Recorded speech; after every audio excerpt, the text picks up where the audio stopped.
हरे कृष्णा कृष्णा कृष्णा हरे हरे, हरे रामा रामा रामा हरे हरे।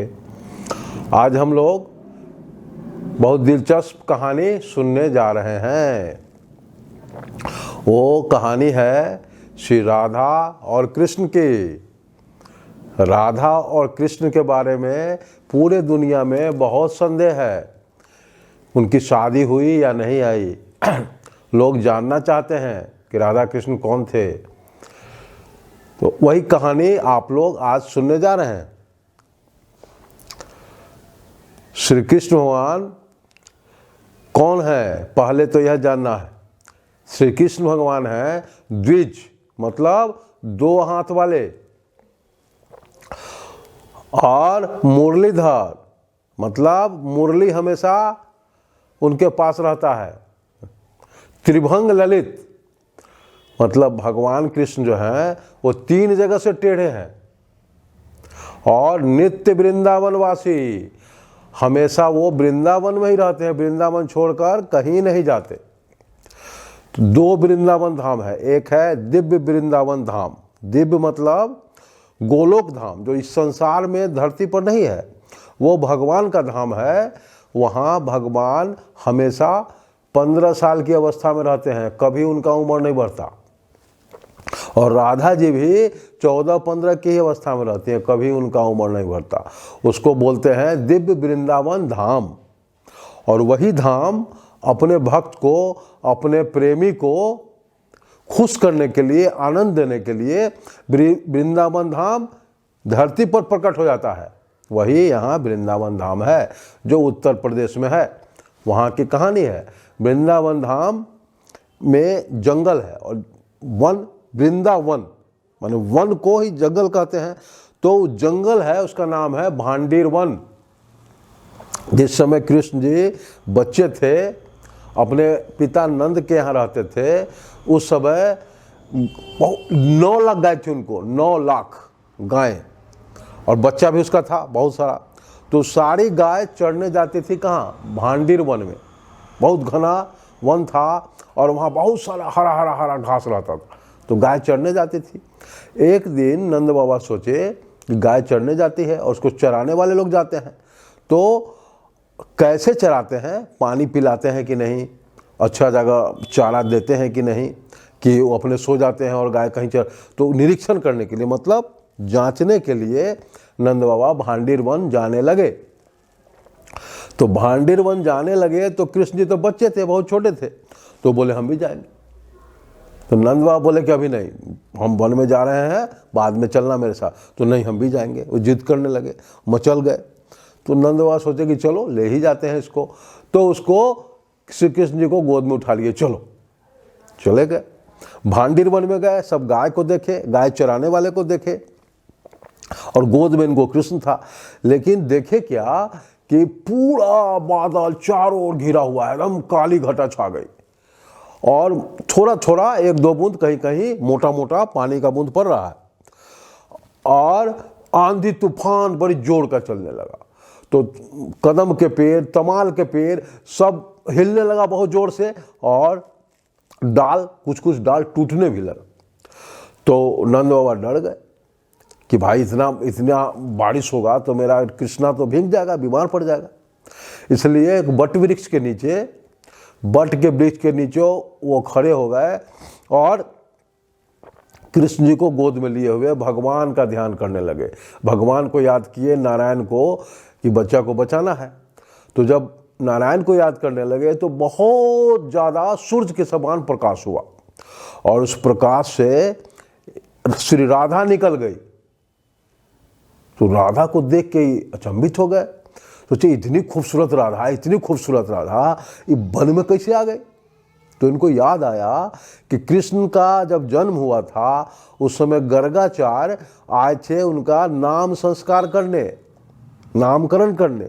तो गर्गाचार्य बोले कि देखिए ये तो मामूली आदमी नहीं है, आपका पुत्र जो है मामूली नहीं है, ये बहुत बड़ा आदमी, हर युग में ये जन्म लेता है, और इसकी प्राणेश्वरी है, जिसको हम लोग पत्नी कहते हैं, वो प्राणेश्वरी है राधा। तो ये जब थोड़ा बड़ा होगा तो राधा जी आएंगे यहाँ। राधा नाथ है ये।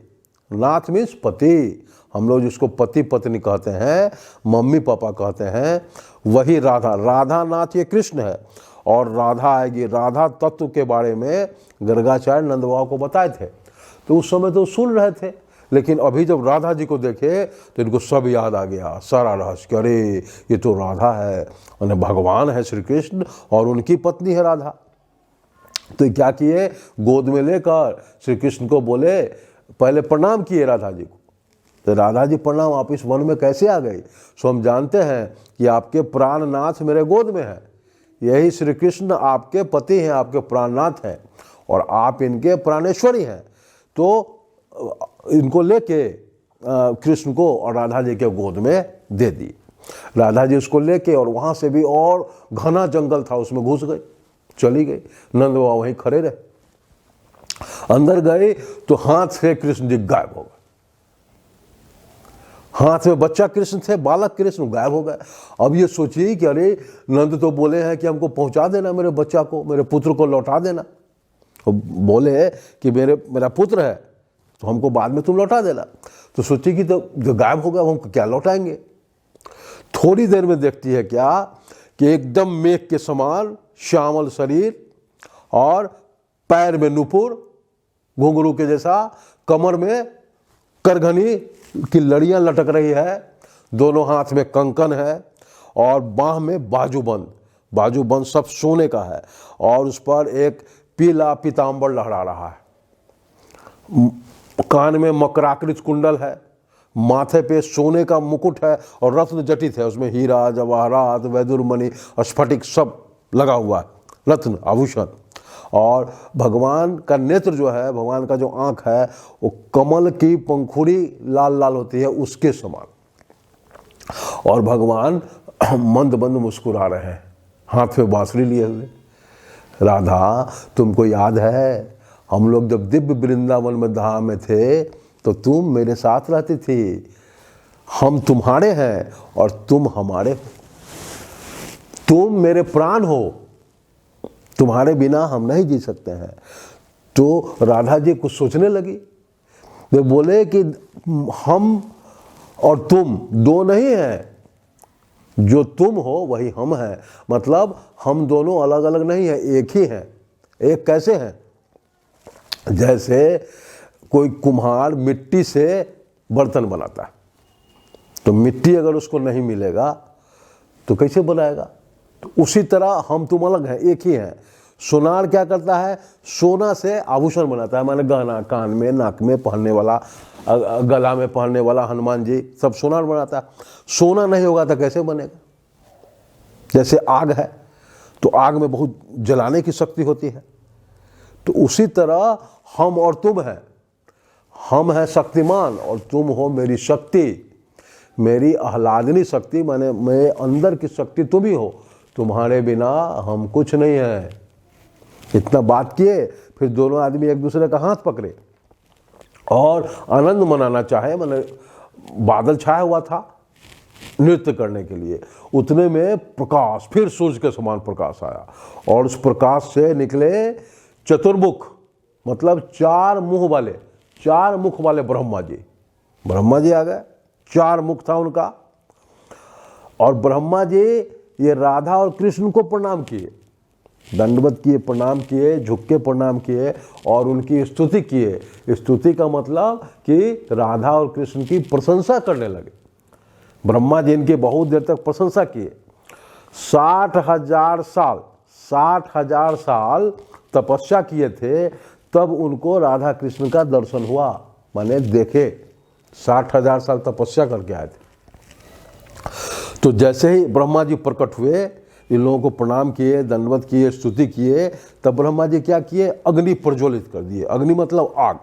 आग जलने लगा लह लह लह करके, और राधा और कृष्ण का दोनों का धोती और साड़ी गांठ बांध दी और अग्नि के चारों ओर वो लोग परिक्रमा किए। क्यों? विवाह करने लगे, मंत्र का उच्चारण करने लगे, वेद मंत्र का उच्चारण किए कि उनका विवाह हो गया।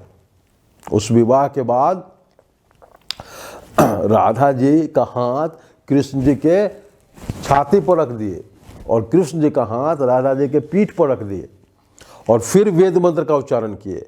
शादी हुआ। इसके बाद फिर माला था बहुत लंबा, वनमाला, वन के फूलों का सुगंधित माला, तो राधा जी पहना दी कृष्ण जी के गले में और कृष्ण जी पहना दिए राधा जी के गले में। उसके बाद शादी हो गई, कृष्ण जी बैठ गए और उनके बाईं ओर राधा जी बैठ गई, पति पत्नी हो गए। लेकिन यह जो पति पत्नी हुए, यह जो विवाह हुआ, ये कोई भी गोप गोपियाँ नहीं जानी, उनके अनजान में हुआ। माने कृष्ण जी के बहुत से दोस्त थे, उनके सखा, कोई वहाँ था नहीं, कोई नहीं जाना। और राधा जी की बहुत सखियाँ थी, कोई नहीं जाना शादी हुआ सो, सिर्फ ब्रह्मा जी तक। और ऊपर आकाश में सारा स्वर्ग के देवता आ गए और सब देवता की पत्नी आ गई, खूब बढ़िया बढ़िया वस्त्र कपड़ा पहन के, पूरा सज धज के, कान में नाक में सब सोना का पहन के। और वो लोग क्या कि खुश हो गई कि राधा कृष्ण का विवाह हो गया। ऊपर से फूल का वर्षा करने लगी, फूलों की वर्षा, पुष्प की वर्षा होने लगी पूरा राधा कृष्ण के ऊपर। और अप्सरा भी ऊपर थी, जिसको परी कहते हैं हम लोग, वो परी नाचने लगी खुशी में। और गंधर्व थे, गंधर्व क्या करते हैं, गाना गाते हैं, ऊपर में ही गाना गाने लगे, विवाह के गाना खुशी में। और ऊपर से पुष्प वर्षा, ये लोग आनंदित हुए। और नंद राय जहाँ थे चुपचाप, इनको सब भूल गए, कुछ नहीं देखे, जितना हुआ कुछ नहीं देखे। सिर्फ यही इनको याद था कि राधा जी के हाथ में अपना हम श्री कृष्ण को दिया। ठीक है। उसके बाद ये तो बोले थे कि पुत्र है मेरा लौटा देना। तो फिर क्या हुआ, जब शादी हो गई, विवाह हो गया, तो कृष्ण जी गायब हो गए, छोटा बच्चा बन के राधा जी के गोद में आ गए। तो राधा जी फिर पैदल चल के आए नंद जी के यहाँ और उनकी पत्नी यशोदा को बोली, मैया सो नंद जी हमको ये कृष्ण दिए थे, तो बहुत बारिश हो रही थी ना, तो बचाने के लिए, तो इसको तो हम बचा दिए, ले लीजिए। हम तो भीग गए हैं, लेकिन हम रुकेंगे नहीं, हमारी मैया हमको खोज रही होगी, बहुत देर हो गया निकले हुए। और जाने लगी तो यशोदा जी देखी कि हाँ राधा कितनी सुंदर है, इतनी सुंदर है कि यहाँ रोशनी की ज़रूरत नहीं पड़ती है, इसके शरीर से ही रोशनी निकल रही है, इतना सुगंधित रोशनी। और लेकिन यशोदा मैया देखी कि राधा जी का कपड़ा भींगा हुआ था, तो सोची कि इसके साड़ी को हम बदलवा देंगे। लेकिन तब तक राधा जी बहुत दूर अपने घर के लिए चली गई थी। इस प्रकार यह कहानी आपको श्री राधा कृष्ण के विवाह का सुनाया गया। अब इसको अंत करते हैं महामंत्र से, हरे कृष्णा कृष्णा कृष्णा हरे हरे, हरे रामा रामा रामा हरे हरे।